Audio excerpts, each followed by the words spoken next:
Hi guys, ನಾನು doctor Kanishka ಅಂತ. ಇವಾಗ ನಾವು ಜಸ್ಟ್ ಒಂದು ಸಣ್ಣ ವೀಡಿಯೋ ಮಾಡೋಣ ಅಂದ್ಕೊಂಡೆ. ಒಂದು ಸ್ವಲ್ಪ ಪ್ರೆಗ್ನೆಂಟ್ ಫೀಮೇಲ್ಸ್ಗೆ ಹೆಲ್ಪ್ ಆಗಲಿ ಅಂದ್ಬಿಟ್ಟು. ಯೂಶ್ವಲಿ ಏನಾಗುತ್ತೆ ಅಂತಂದರೆ, ನಿಮ್ಮದು ಪ್ರೆಗ್ನೆಂಟ್ ಇದ್ದೀರಾ ಅಂತ ಗೊತ್ತಾದ ತಕ್ಷಣ ಒಂದು ಯೂರಿನ್ ಟೆಸ್ಟಿಂದನಾದರೂ ಗೊತ್ತಾಗುತ್ತೆ, ಅಥವಾ ಬ್ಲಡ್ ಟೆಸ್ಟಿಂದನಾದರೂ ಗೊತ್ತಾಗುತ್ತೆ. ನಿಮಗೆ ಇಲ್ಲಾಂದರೆ ಮೆನ್ಸಸ್ ತಳ್ಳೋಗಿದೆ ಅಂತ ಗೊತ್ತಾದಾಗ ನೀವು ಮಾಡಬೇಕಂತ ಅಂದ್ಕೊತೀರ. ಸ್ಕ್ಯಾನು ಅಥವಾ ಡಾಕ್ಟ್ರ್ ಹತ್ರ ಹೋಗಬೇಕು, ಡಾಕ್ಟ್ರೇ ಬರೆದು ಕೊಡ್ತಾರೆ ಸ್ಕ್ಯಾನ್ ಅಂತ ಹೇಳಿಬಿಟ್ಟು ಸ್ಕ್ಯಾನ್ ಮಾಡಬೇಕಾಗುತ್ತೆ. ಯಾವಾಗ ಸ್ಕ್ಯಾನ್ ಮಾಡಬೇಕು, ಏನಕ್ಕೆ ಅಂತ ಹೇಳ್ತಾರೆ ಸ್ಕ್ಯಾನು ಅಂತ ಅಂದರೆ, ಒಂದು ಬಂದ್ಬಿಟ್ಟು ಫಸ್ಟು ಏನು ಪ್ರೆಗ್ನೆಂಟ್ ಆಗಿದ್ದೀರಾ, ಆ ಪ್ರೆಗ್ನೆನ್ಸಿ ಫಾರ್ಮ್ ಆಗ್ತಿರೋದು ನಿಮ್ಮ ಗರ್ಭಕೋಶದಲ್ಲೇ ಇದೆನಾ, ಅಥವಾ ನಿಮ್ಮ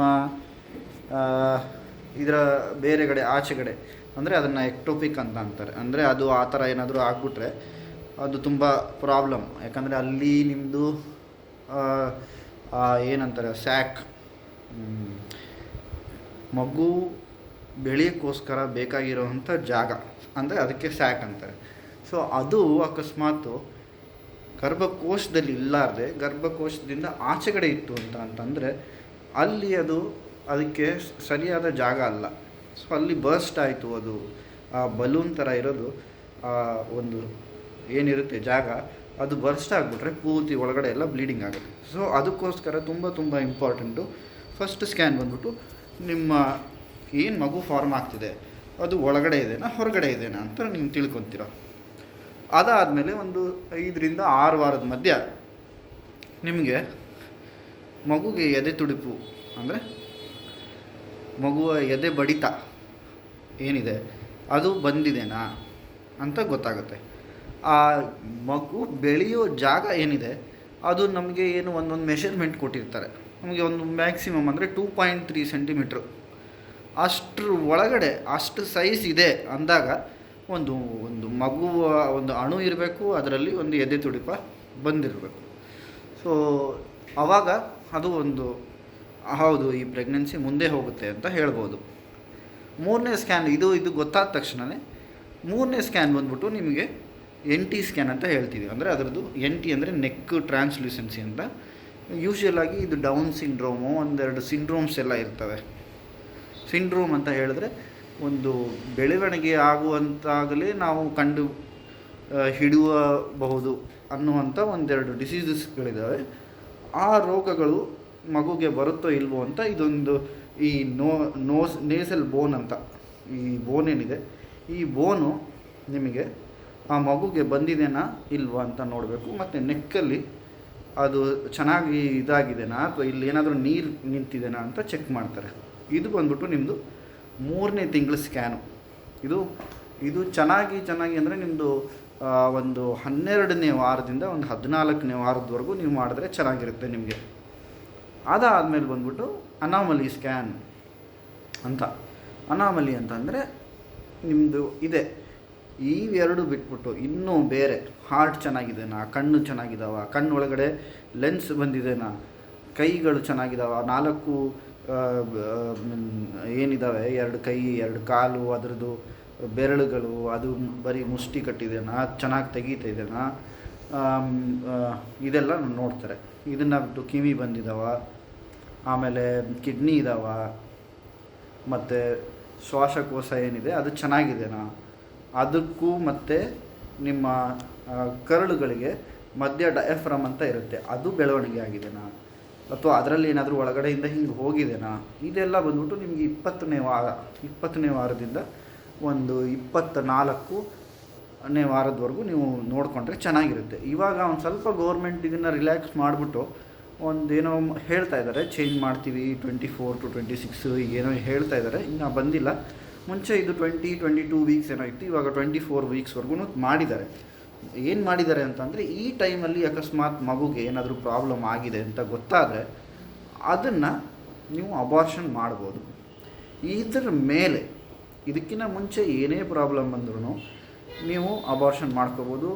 ನಿಮಗೆ ಮಗು ಇಷ್ಟ ಇಲ್ಲ ಅಂತಂದ್ರೂ ಆವಾಗ ಎಲ್ಲ ನಮಗೆ ಗೊತ್ತೇ ಆಗಿಲ್ಲ, ಇವಾಗಲೇ ಗೊತ್ತಾಗ್ತಾಯಿದೆ ಆ ಥರ ಏನಾದರೂ ಇಶ್ಯೂ ಇದ್ರೂ 20ನೇ ವಾರದ ಒಳಗಡೆ ನೀವು ಮಾಡ್ಕೋಬೋದು.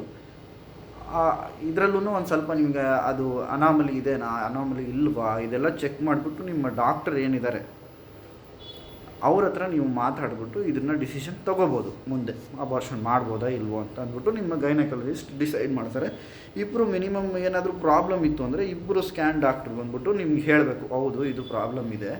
ಅಥವಾ ಮಾಡಿರೋ ಸ್ಕ್ಯಾನ್ ಡಾಕ್ಟ್ರ್ ಬಂದ್ಬಿಟ್ಟು ಒಂದು MD ರೇಡಿಯೋಲಜಿಸ್ಟು ಅಥವಾ ಇವಾಗೆಲ್ಲ OG ಫೀಟಲ್ ಮೆಡಿಸಿನ್ ಅಂತ ಒಂದು ಡಿಗ್ರಿ ಮಾಡಿದ್ದಾರೆ, ಅವರು ಈ ಡಾಕ್ಟ್ರುಗಳು ನಿಮಗೆ ಹೇಳ್ಬೋದು, ಹೌದು ಮಾಡಿರಿ, ಇದು ಮಗು ಚೆನ್ನಾಗಿದೆನಾ ಚೆನ್ನಾಗಿಲ್ವಾ, ಅಬಾರ್ಷನ್ ಮಾಡಬೇಕಾ ಕಂಟಿನ್ಯೂ ಮಾಡಬೇಕಾ, ಇದೆಲ್ಲ ನಿಮಗೆ ಗೊತ್ತಾಗುತ್ತೆ.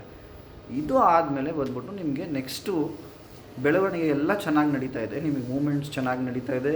ಆವಾಗ ನೀವು ಹಾಸ್ಪಿಟಲ್ಗೆ ಹೋಗ್ತಾ ಇದ್ದೀರಾ, ಡಾಕ್ಟ್ರಿಗೆ ತೋರಿಸ್ತಾ ಇದ್ದೀರಾ, ಡಾಕ್ಟ್ರು ನಿಮ್ಮ ಹೊಟ್ಟೆ ಮುಟ್ಬಿಟ್ಟು ಎಷ್ಟು ವೀಕ್ಸ್ ಇದೆ ಏನಿದೆ ಅಂತ ಗೊತ್ತಾಗುತ್ತೆ. ಅವ್ರಿಗೆ ಏನಾದರೂ ಡೌಟ್ ಬಂದರೆ ಇದ್ರ ಮಧ್ಯದಲ್ಲಿ ಯಾವಾಗ ಬೇಕಾದರೂ ಮತ್ತೆ ಸ್ಕ್ಯಾನ್ ಮಾಡಿಸ್ಬೇಕು.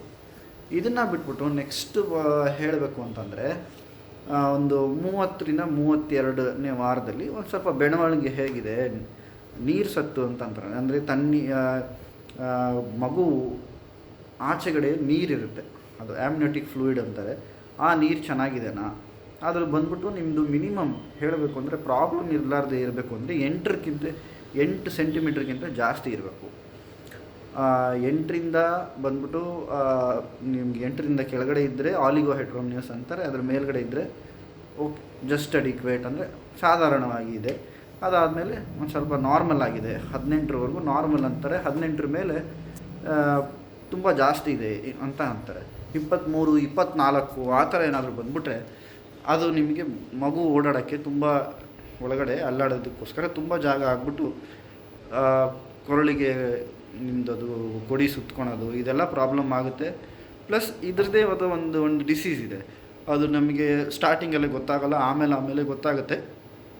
ಒಂದು ಮಗು ನುಂಗೋ ನೀರಾಗಲಿ ಅಥವಾ ಅದ್ರದ್ದು ಯೂರಿನ್ ಮಾಡುವಂಥ ಜಾಗ ಆಗಲಿ ಅದರಲ್ಲಿ ಏನಾದರೂ ಅಡೆತಡೆಗಳಿದ್ದರೆ ಅಥವಾ ಅದು ಚೆನ್ನಾಗಿ ಫಂಕ್ಷನ್ ಮಾಡ್ತಿಲ್ಲ ಅಂತಂದರೆ ಇವೆಲ್ಲ ಪ್ರಾಬ್ಲಮ್ ಆಗ್ತವೆ. ಅದಾದಮೇಲೆ ಬಂದ್ಬಿಟ್ಟು ನಿಮ್ಮದು ಡೆಲಿವರಿ ಟೈಮಲ್ಲಿ ಒಂದು ಸತಿ ವೆಯ್ಟ್ ಏನಿದೆ ಮಗುದು 1.5 kg ದಾಟಿದೆನಾ ಅಂತ ಚೆಕ್ ಮಾಡ್ಕೊತಾರೆ. ಆವಾಗ್ಲೂ ಮತ್ತೆ ಅದೇ ಮೈ ಕೈ ಎಲ್ಲ ಚೆನ್ನಾಗಿ ಮೂವ್ಮೆಂಟ್ ಮಾಡ್ತಾಯಿದೆನಾ, ಚೆನ್ನಾಗಿ ಒಳ್ಳೆ ಟೋನ್ ಇದೆನಾ, ಹಾರ್ಟ್ ಬೀಟು ಬಂದ್ಬಿಟ್ಟು ಇಷ್ಟು ಚೆನ್ನಾಗಿದೆನಾ, ಅದರದ್ದು ಬ್ಲಡ್ ಸಪ್ಲೈ ಏನಿದೆ ಅದರದ್ದು ಎಷ್ಟು ಚೆನ್ನಾಗಿದೆ, ಅದರಲ್ಲಿ ಏನಾದರೂ ಚೇಂಜಸ್ ಬಂದಿದೆನಾ, ಇದೆಲ್ಲ ನೋಡ್ತಾರೆ. ಮತ್ತು ಇನ್ನೊಂದು ಸ್ಕ್ಯಾನ್ ಬಂದ್ಬಿಟ್ಟು ನಿಮ್ಮದು ಡೆಲಿವರಿ ಏನು ಆಗ್ತಾಯಿದೆ ಆ ಟೈಮ್ ಅಕಸ್ಮಾತಾಗಿ ಏನಾದರೂ ಲೇಟ್ ಆಯಿತು, ಆ ಟೈಮಲ್ಲಿ ಹೌದು ಮಗು ತಲೆ ಎಲ್ಲಿದೆ, ಕಾಲು ಎಲ್ಲಿದೆ, ಇದೆಲ್ಲ ಚೆಕ್ ಮಾಡೋಕ್ಕೋಸ್ಕರ ಒಂದು ಸ್ಕ್ಯಾನ್ ಮಾಡಿಸ್ಬೇಕು. ಓಕೆ ಗೈಸ್, ಇಷ್ಟು ನನಗೆ ನಿಮಗೆ ತಿಳಿಸ್ಬೇಕು ಅಂತ ಅನಿಸಿದೆ, ನಾನು ನಿಮಗೆ ತಿಳಿಸಿದ್ದೀನಿ. ಫಾಲೋ ಮಾಡಿ, ಸಬ್ಸ್ಕ್ರೈಬ್ ಮಾಡಿ.